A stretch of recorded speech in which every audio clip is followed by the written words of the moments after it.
마음 챙김.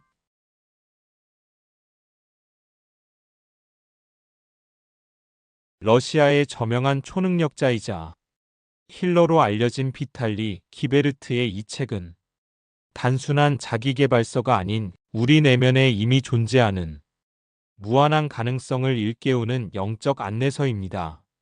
어린 시절 우리 모두가 자연스럽게 지니고 있던 능력과 직관, 그리고 조건 없는 사랑의 상태로 돌아가는 방법을 알려주는 이 책은 진정한 행복과 성취의 열쇠를 우리 안에서 찾도록 안내합니다. 기베르트는 자신의 경험을 솔직하게 공유하며 이야기를 시작합니다. 과거 자신이 어떻게 타인의 감정을 조종하고 사랑하는 이들을 이용했는지, 그리고 그 결과로 얻은 고통과 깨달음에 대해 이야기합니다. 이러한 자전적 고백은 저자의 진정성을 느끼게 하며 독자들이 자신의 삶을 돌아보게 하는 거울로 작용합니다. 책의 핵심은 우리가 어른이 되면서 잊어버린 5가지 비밀에 있습니다. 책임의 비밀은 우리 삶의 모든 상황에 대한 책임을 받아들이는 것의 중요성을, 명상의 비밀은 과거와 미래의 생각에서 벗어나 현재에 집중하는 방법을 알려줍니다. 모델링의 비밀은 단순한 시각화를 넘어 우주의 법칙과 조화를 이루는 방법을, 침묵의 비밀은 소망이 이루어질 때까지 말하지 않는 지혜를, 풀어놓기의 비밀은 집착 없이 소망을 우주에 맡기는 방법을 설명합니다. 특히 인상적인 것은 저자가 끊임없이 강조하는 내면으로의 여행입니다. 기베르트는 외부에서 답을 찾으려는 시도가 아닌 자신의 내면에 이미 존재하는 무한한 가능성을 발견하는 것이 진정한 변화의 시작이라고 말합니다. 그는 당신은 바깥 세상만이 전부라고 생각하지 않는 사람들을 위해 말하고 있습니다. 라고 언급하며 영적 탐구에 관심이 있는 독자들에게 깊은 공감을 불러일으킵니다. 우화와 개인적 일화를 통해 복잡한 개념을 쉽게 설명하는 저자의 능력은 이 책의 큰 장점입니다. 우물에 빠진 당나귀 이야기나 난파선에서 살아남은 승객의 우화는 역경을 기회로 바꾸는 관점의 전환을 명확하게 보여줍니다. 이 책은 특히 인생의 의미를 찾고 있거나 자신의 꿈을 이루는데 어려움을 겪고 있는 사람들에게 유용할 것입니다. 기베르트는 당신의 행복을 지체하는 유일한 회방꾼은 당신 자신이다라는 강력한 메시지로 책을 마무리하며 독자들에게 자신의 내면에 이미 존재하는 무한한 능력을 믿고 활용하라고 격려합니다.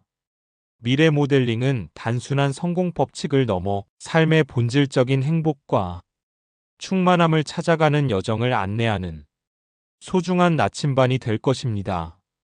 이 책은 우리 모두가 태어날 때부터 지니고 있던 무한한 가능성과 사랑의 상태로 돌아가는 길을 알려주며 진정한 자아 실현의 길로 안내합니다. 나는 이 책을 끝이라는 제목으로부터 시작하고 싶습니다. 이 끝은 고통의 끝이며 무의식과 오랜 타성에 젖은 고정관념과 평생 지녀온 모든 습관의 끝이며 사랑이 없는 인생의 끝입니다. 나는 여러분 모두가 자기 자신과 이 세상, 그리고 주변 사람들에 대해 그동안 품어왔던 비난을 지금 여기에서 떨쳐버리시길 바랍니다. 실패한 일들, 사랑과 직업과 돈의 상실, 기회와 건강의 상실에 관한 모든 후회와 걱정을 남김없이 내려놓으시길 권합니다. 지금 여기에서 그 모든 것을 내려놓고 이 책이 전하고 있는 생각들도 모두 물려놓고서 그저 참 자기를 알아가는 멋진 신세계를 한번 상상해 보시기를 제안합니다. 어린 시절 이후 오랫동안 잊고 지내온 삶의 새로운 면을 바라보십시오. 지금 이 순간을 경험하는 기쁨과 사랑과 아름다움의 세계를 5년 전만 해도 나에게는 문제가 많았습니다. 그때에는 망설임 없이 다른 사람의 감정을 가지고 노는 교활한 사람으로 살았습니다. 특히 나를 사랑하는 사람들을 교묘히 이용했지요.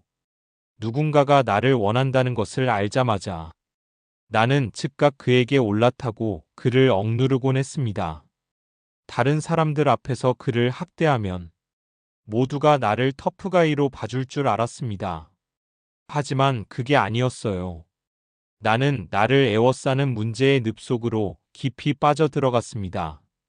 나를 사랑해준 여자에게 정신적 고통을 주었고, 그리하여 헤어질 무렵에 그녀는 내게 말조차 붙이고 싶어 하지 않았습니다.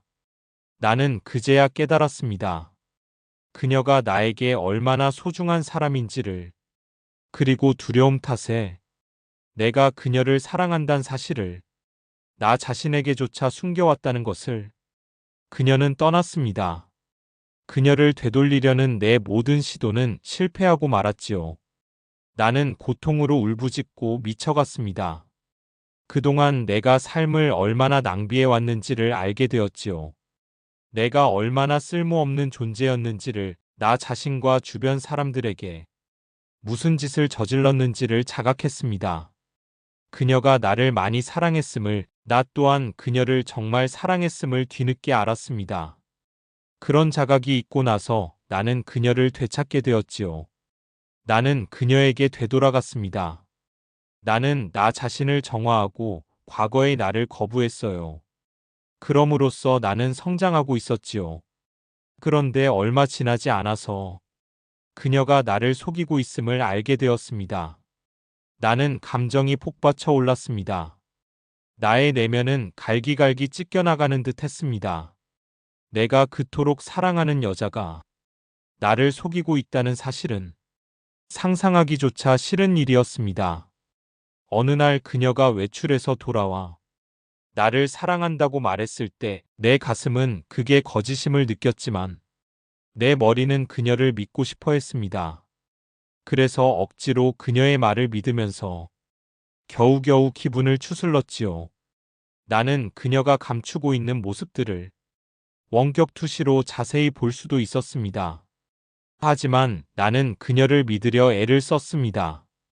결국 내 정신은 황폐해졌고 나는 신경쇠약에 걸려버렸습니다. 방 안의 가구들을 때려 부수고 고작 18배 나이에 자살을 떠올리기도 했습니다. 나는 나 자신을 막다른 골목으로 몰아갔습니다. 그러나 그 사건은 나를 더 갈 데 없는 바닥으로 떨어뜨렸을 뿐 아니라 거기에서 다시 나를 끌어올려 주었습니다. 여기서 우아하나 어느 날 당나귀 한 마리가 우물에 빠져 도와달라고 소리쳤다. 당나귀 울음소리를 들은 주인은 우물로 가서 당나귀를 끌어내려 했으나 손으로는 건져 올릴 수 없어서 낙담했다. 그래서 그는 생각했다. 내 당나귀는 이제 늙어서 얼마 살지 못할 거야. 게다가 곧 새 당나귀를 사려던 참이었지. 마침 이 우물은 물이 다 말랐구나. 우물에 흙을 채우면 옆에 새 우물이 생길 테니 일거양득이야. 새 우물을 파면서 동시에 당나귀를 파묻는 거지. 주인은 망설이지도 않고 이웃사람 둘을 불러서 삽으로 땅을 파서 우물에다 흙을 던져 넣기 시작했다.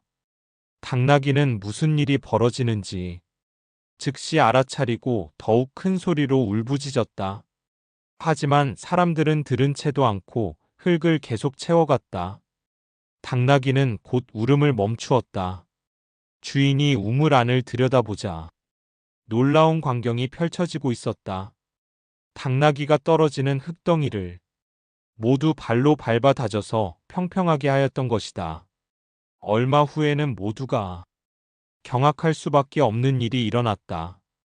흙바닥을 충분히 높인 당나귀가 스스로 우물 밖으로 뛰어나온 것이다. 살다 보면 많은 문제가 생깁니다. 앞으로도 많은 문제가 끌려들겠지요. 하지만 새로운 흙덩이가 떨어질 때마다 기억하십시오. 당신은 그것을 떨쳐낼 수 있고 오히려 그것 덕분에 좀 더 높이 솟아오를 수 있다는 것을. 이런 방식으로 우리는 가장 깊은 우물로부터 한 발짝씩 빠져나올 수 있습니다. 한 가지 더 보탠다면 어린 시절의 기억을 더듬어 보세요. 당신이 아가로서 첫걸음을 뗄 때 그 걸음만은 처음부터 성공했습니까? 아니면 수없이 넘어지고 다시 일어나기를 반복했나요? 넘어지고 다시 일어나기를 두려워하지 않음으로써 비로소 우리는 걸음마를 배울 수 있었습니다. 우리의 삶도 마찬가지입니다. 실수를 두려워하지 마세요. 우리는 바로 그 실수 덕에 더 나은, 더 새로운 삶의 전략을 발견합니다. 시련과 실수를 통해서만 사랑이 가득하고 행복한 삶을 실제로 경험하게 됩니다. 원래 이야기로 돌아와서 어쨌든 나는 힘들었어도 남들처럼 점쟁이를 찾아가진 않았습니다. 정신과 의사와도 상담하지 않았고요. 나는 오직 나만이 나 자신을 도울 수 있다는 것을 알았습니다. 내가 불행을 겪고 위장병에 시달리는 이유는 내가 내게 맞지 않는 방식으로 살아왔기 때문이었습니다. 그래서 나는 심리학을 전공했고 마법학교에 다녔습니다. 거기서 세상이 어떻게 돌아가는지를 배웠습니다. 초능력과 생각을 물질화하는 법, 그리고 더 나은 삶의 방식을 배웠습니다. 그럼에도 나는 아주 잠깐 기분이 나아졌을 뿐이었어요. 내 머리는 이런 유의 아이디어를 혼용하기 시작했고 곧 새로운 문제가 불거졌지요. 그것은 내가 신이 어디에 있는지를, 왜 각각의 종교와 교리들이 서로 다른 신을 모시는지를 이해하지 못했기 때문이었습니다. 이후로 나는 엄청나게 실험하기 시작했습니다. 나는 무엇보다도 내 삶을 실험 대상으로 삼았습니다. 새로운 것을 시도할 때마다 거기에 뭔가 잘못된 구석이 있으면 즉각 현실이 응징해 왔습니다. 현실은 나의 무의식과 연결되어 있었습니다. 나는 무엇이 잘못되었는지를 이해하기 시작했고 그것을 바로잡으면서 실험을 계속 해나갔습니다. 나는 생각을 물질화시키는 많은 기법을 배웠고 그것들이 다 나름대로 효과가 있음을 알게 되었습니다. 하나도 빠짐없이 말이지요. 그런데 아직 문제는 남아 있었습니다. 내가 배운 기존의 기법들은 낡아빠진 자포로제츠 같았습니다. 그러나 낡고 냄새나고 망가져서 느릿느릿 움직입니다. 어떻든 당신을 당신의 목표, 당신의 목적지에 데려다 주긴 하겠지만요. 나는 실패와 시련과 실수로부터 보답을 얻었습니다. 나는 끊임없이 실수를 저질렀지만 아랑곳하지 않고 실험과 도전을 되풀이했습니다. 나는 아주 외고집입니다. 나는 더 나은 삶을 살고 싶었습니다. 그 덕분에 나는 5가지 규칙을 발견하게 되었습니다. 이것을 페라리 자동차에 비유해 볼까요? 만약 이 5가지 규칙 중에 하나라도 충족되지 않는다면 당신의 페라리는 출발하지 않을 것입니다. 타이어가 낡아 바람이 빠졌거나 잘못된 연료가 채워져 있거나 엔진이 고장나서 움직이지 않거나 부속이 녹슬거나 닳아 부서진 상태일 테니까요. 이 책에 담긴 5가지 규칙은 페라리를 운전하는 것과 같습니다. 이 규칙들은 귀하고 아름답고 빠르고 효율적입니다. 페라리를 운전할 때 중요한 점은 목적지에 다다르는 것뿐 아니라 운전 과정 자체를 즐기는 것입니다. 당신은 그 속도를 즐깁니다. 당신은 매 순간을 즐기면서 목적지에 아주 빨리 그리고 손쉽게 도달합니다. 당신은 진심으로 그 과정을 즐기고 그러는 가운데 마지막 종착지에 다다릅니다. 이 책은 바로 그 비밀에 관한 것입니다. 제1장 신에게서 받은 능력. 오래전 내가 작은 아이여서 많은 것을 무서워했을 때 천사가 내게로 와서 말해 주었다. 무얼 두려워하고 있는 거니? 우리 삶의 매 순간은 신에게서 받은 것이란다. 신은 항상 내게 관심이 있으시고 너를 사랑하신단다. 그를 믿기만 하렴. 긴장을 풀고 그가 온갖 장애와 낙담으로부터 너를 건져내시도록 하렴. 그가 내 삶을 무지갯빛으로 다채롭게 꾸미시도록 허용하렴. 그러면 이 세상을 초월할 때가 왔을 때 너는 그를 찾아 어딘가를 헤맬 필요가 없다는 것을 알게 될 거야. 너는 심지어 그가 사는 어떤 특정한 장소로 갈 필요조차 없단다. 그는 항상 너랑 함께 해오셨거든. 그는 내 가슴에 사신단다. 그때로부터 많은 세월이 지난 요즘이야. 나는 천상에서 내려온 천사의 말을 깊이 이해하기 시작했다. 마침내 나는 신을 찾기를 그만두었다. 나는 신이 언제나 정말로 내 곁에 있다는 말을 있는 그대로 받아들였다. 지금껏 나는 그를 알아채지 못했었다. 나한테서 멀리 떨어진 어떤 곳에서 그를 찾아왔기 때문이었다. 제1장은 우리 모두가 능력을 갖고 있다는 나의 굳은 신념에 관한 것이다. 이 지구에 태어난 사람이라면 누구나 무한한 가능성과 능력을 갖고 있다. 누구나 깨어난 채로 태어납니다. 깨어나기 위해 다른 사람이나 다른 무언가가 될 필요는 없습니다. 우리 삶의 귀중한 1초 1초에 낱낱이 감사하면서 매 순간을 충만한 감각으로 끊임없이 즐기기만 하면 됩니다. 누구나 태어날 때는 신이 무엇인지를 알고 존재하는 모든 것에서 신을 봅니다. 그것이야말로 깨달음의 징표이지요. 생후 첫 해에 우리는 엄마와 아빠를 분간할 수 없습니다. 모든 것이 우리에게는 똑같습니다. 유년기에 우리는 세상을 조각내지 않고 통으로 봅니다. 우리는 이 세상이 멋져서가 아니라 존재하는 그 자체로 사랑합니다. 우리는 모든 것을 절대적으로 사랑하면서 세상을 있는 그대로 찬미하고 받아들입니다. 우리는 맑은 눈과 열린 가슴으로 그것을 숭배합니다. 우리는 그것을 재단하지 않습니다. 단지 기쁨으로 받아들일 뿐이지요. 우리는 사랑을 산속의 샘물처럼 맑게, 태양의 바닷물처럼 깊게, 그 어떤 조건도 없이 경험합니다. 뭔가를 얻기 위해서가 아닌 오직 순수한 사랑 그 자체를 말이지요. 우리는 남모르는 누구든 껴안을 수 있습니다. 그가 아름다워서가 아닙니다. 특별한 이유가 없습니다. 나중에 얻을 사탕 때문이 아닙니다. 우리는 어떤 의도도 없이, 티 없이, 그러면서도 진실로 이 세상을 있는 그대로 느낍니다. 어린 시절의 일입니다. 나보다 더 큰 아이들이 개미집을 불태웠습니다. 나는 가슴이 아팠습니다. 어른들에게 그것은 단지 벌레들일 뿐이었습니다. 그러나 나는 개미들이 겪는 고통으로 인해 상처받았습니다. 개미들과 내가 심층에서 연결되어 있다는 느낌을 지울 수 없었습니다. 나는 그 사건을 목격할 때 세상의 잔혹함 앞에서 홀렸던 눈물을 생생히 기억합니다. 당신도 유년기로 돌아가 보세요. 아마도 비슷한 사건들이 떠오를 것입니다. 어쩌면 임종을 맞는 할머니로부터 또는 서로 싸우던 부모님으로부터 당신은 고통을 느꼈을 것입니다. 그 상처는 아직 당신의 내부에 남아 있습니다.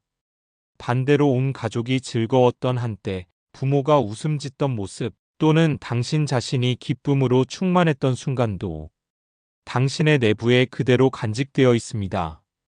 세상이 하나로 되는 데는 비밀이 있습니다. 어릴 적에는 모두가 그것을 알지요. 그러나 자라면서 그것을 잊습니다. 당신의 관심을 당신의 자녀나 조카, 아니면 당신 자신에게 돌려보세요. 당신은 당신의 부모님이 어떤 기분인지를, 그들이 거짓을 말하고 있는지 아닌지를 항상 알았습니다. 이는 당신이 아주 어렸을 적부터 심령 능력을 갖고 있었음을 뜻합니다. 부모님이 기분이 좋을 때는 그들로부터 사탕을 얻어내거나 밖에 나가 놀라는 허락을 받아내기가 쉬웠습니다.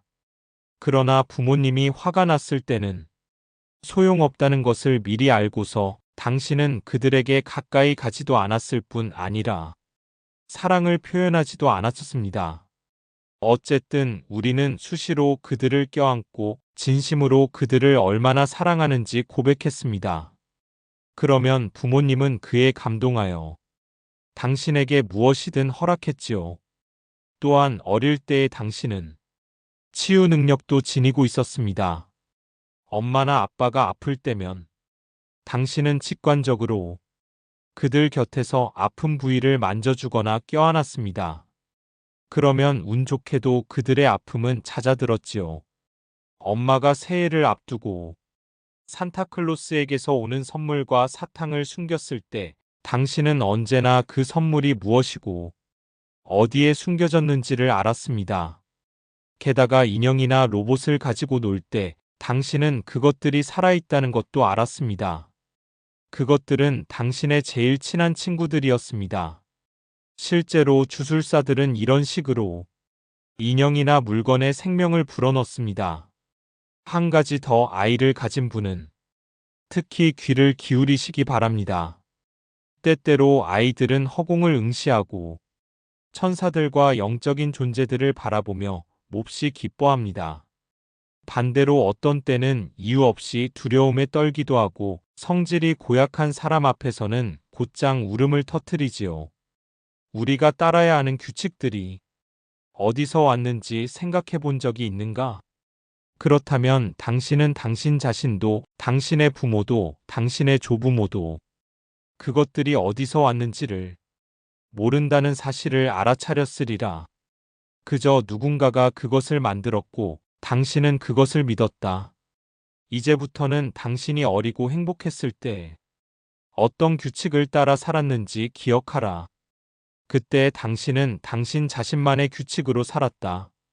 어떤 제한도 없이. 불행히도 그런 시절은 우리가 절대적으로 믿는 우리의 멋진 부모님이 우리를 가르치기 시작하면서 끝이 났습니다. 어릴 적 우리에게 부모님은 신과도 같은 존재여서 우리는 그들의 말과 신념과 신앙을 기꺼이 판단 없이 모두 빨아들입니다. 어릴 적부터 우리는 세상이 어떻게 이루어졌는지, 무엇이 허락되었고 무엇이 금지되었는지를 배웠습니다. 부모님은 그들의 두려움을 우리에게 옮겼습니다. 그들에게 세상은 위험한 곳이니까요. 나는 불행한 결혼 생활을 하고 있던 40살 여성이 자기 딸에게 행복해지는 법을 알려주려 드는 모습을 보고 깜짝 놀란 적이 있습니다. 나는 음주와 흡연을 좋아하는 남성이 제 자식에게 어떻게 술 마시지 말고 담배 피우지 마라 하고 말할 수 있는지를 전혀 이해할 수 없습니다. 부모가 그렇게 하는데 왜 자식은 그렇게 하면 안 되나요? 너무 어려서인가요? 아이들은 무엇보다 그들 부모의 행동을 관찰하고 그대로 따라합니다. 아이는 부모가 자신에게 거짓말한 것을 알고 그로부터 거짓말하는 법을 배웁니다. 그러니 아이가 거짓말을 했다고 부모가 그를 꾸짖으면 아이는 도리어 화가 나겠지요. 다름 아닌 바로 그들로부터 배운 것이니까요. 어떻게 자신이 실천하지 않는 것을 남에게 가르친다는 말입니까? 어떻게 불행한 사람이 행복해지는 법을 가르치며 가난한 사람이 부자가 되는 법을 가르칠 수 있겠습니까? 우스운 일입니다. 그러나 불행히도 많은 이들이 자녀에게 그런 전략을 씁니다. 그들은 자신의 행동이 알미 아니라 믿음에 속박되어 있음을 알지 못합니다. 이런 식으로 똑같은 말들이 입에서 입으로 전해지는 것입니다. 그러나 세상은 변합니다. 현 시대에 맞게 변화하는 것은 우리에게 중요한 일입니다. 내게는 새로 태어나는 모든 아기가 크고 거칠고 힘차게 흐르는 파도가 넘실대는 강과 같습니다. 그 강은 믿을 수 없는 속도로 흐릅니다. 어디로 흐르는가는 중요하지 않지요. 그것은 광대하게 어떤 장애물이라도 통과하며 흘러갑니다. 물속에 자갈이 있든 나뭇가지가 있든 상관없습니다. 그것은 쉼없이 흐르고 그 와중에 햇살에 데워지며 무지개를 만들기도 합니다. 거기엔 규칙이 없습니다. 강물은 스스로 바라는 대로 정해진 진로 없이 어떤 제약도 없이 흐릅니다. 강물은 바위들과 부딪혀 돌아갈 때도 그것을 즐깁니다. 강물은 자신을 데워주는 태양과 자신 안에서 노는 물고기를 즐깁니다.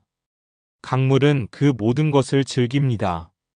이것이야말로 순수한 환희이자 행복, 사랑의 느낌입니다. 그러나 그때 우리의 훌륭한 부모가 나타나 우리에게 세상이 어떻게 돌아가는지를, 무엇이 허락되었고 무엇이 금지됐는지를 가르치기 시작합니다. 그들은 아이에게 인생에 관한 그들의 전략과 신념을 채워 넣습니다. 그들은 아이의 세상을 그들의 것과 똑같이 만들기 시작합니다. 이처럼 허락된 것과 금지된 것들로 나뉜 갑갑한 신념 탓에 도도히 흐르던 강에는 댐이 세워져 자유로운 흐름을 방해합니다. 우리를 관통해 흐르던 사랑의 에너지가 댐에 부딪혀 소진되고 조건화된 사랑으로 바뀝니다. 이제 그 사랑은 이것을 위한 것이지 저것을 위한 것은 아닙니다.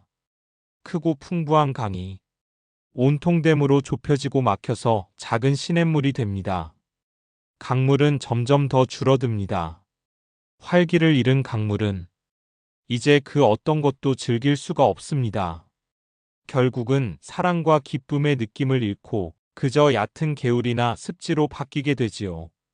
이것이 바로 어른들이 뭔가를 할 때마다 미리 두려움에 떨고 그럼으로써 자신을 실패로 몰아넣는 정신적 불구가 되는 이유입니다.